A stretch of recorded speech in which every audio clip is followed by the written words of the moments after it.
আমার কাছে 50 টাকা আছে। 50 টাকার 12% আমি স্কুলে পেন কিনতে খরচ করলাম। আমি কত টাকার পেন কিনলাম?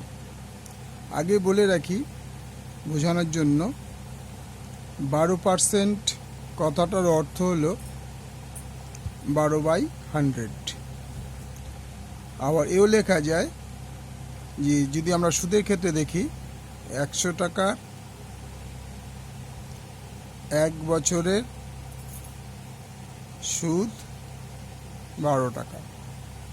তাহলে সুদের ক্ষেত্রে আমরা এই অঙ্কটা ইউজ করতে পারি। আর আমাদের যে বর্তমান ক্ষেত্রে তখন 12% মানে 12/100। যদি এটা বলে 10% 10/100, যদি হলে 50% 50/100। অত পার্সেন্ট দেওয়া থাকলেই যত পার্সেন্ট দেবে তত বাই 100। এটা মনে রাখতে হবে তোমাদের। তাহলে আমাদের এখানে আমার কাছে কত টাকা আছে? আমার কাছে আছে 50 টাকা। আমার কাছে আছে 50 টাকা। 50 টাকা আমি কি করলাম? 50 টাকা 12% আমি পেন কিনলাম। পেন কিনতে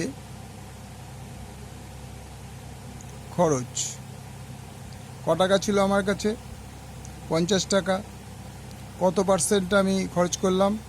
12%। 12/100। 50 টাকা 50 দুগুণে 100, 6 দুগুণে 12 = 6 টাকা। তাই কি বলছে? আমি কত টাকা পেন কিনলাম? উত্তর,